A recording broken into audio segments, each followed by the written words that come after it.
Bajau. Good morning, Peter. Good morning to all the listeners. When President Barrow, during his State of the Nation address, told Gambians that his government was still committed in the introduction of a new constitution, that they hope that a referendum for a new constitution will be held in December 2024, most Gambians were cautiously optimistic.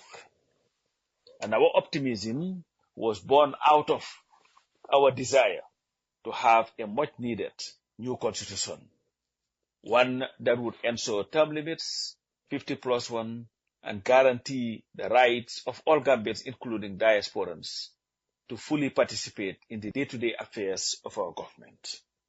What is interesting, though, is since that statement was made, attempts have been made to ensure that this supposed new bill, the Constitution Amendment Bill, is gazetted and ready for introduction to the National Assembly, where it would go through the processes.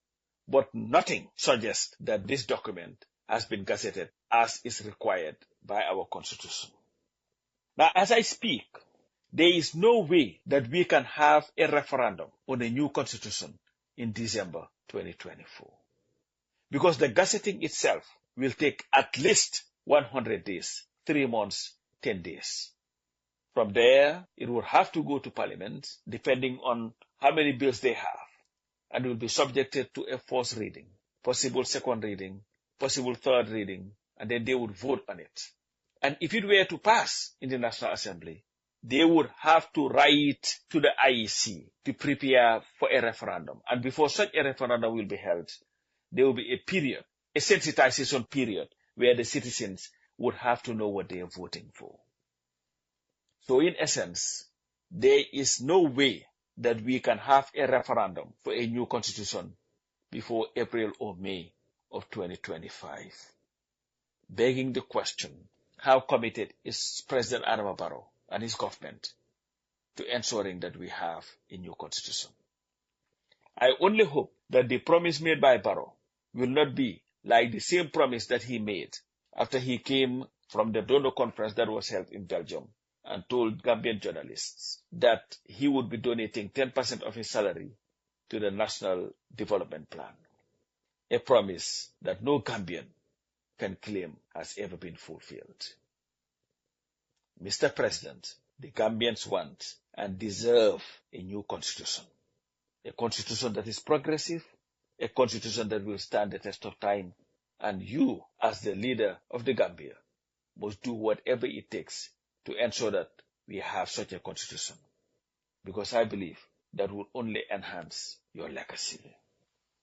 But Mr. President, one thing that worries me and most Gambians is the serious intelligence failures that we continue to have in that country. The arrest of Barrow, a notorious member of Jammeh's hit squad, the Junglers, in the Gambia, demonstrates to all and sundry that our intelligence agencies are not fit for purpose. The excuse or the press release from the Gambia Armed Forces did nothing to allay those fears. If anything, it shows serious lack of security in that country. Because Mr. Barrow, one of the most wanted Gambians, should never have been able to walk freely into the country, stay there for almost a week before going on his own accord to turn himself over.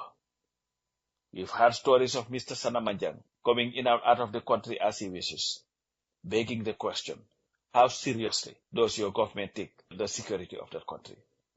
I hope that you and your government, particularly the security forces, would not continue to rest on their laurels whilst the stability of our country is threatened. I believe that if your government focuses more on what is important security-wise than it does on who says what on WhatsApp or on Facebook, you'll be having a more secure country. And chances are, Barrow would have never been able to penetrate our borders, come into the country,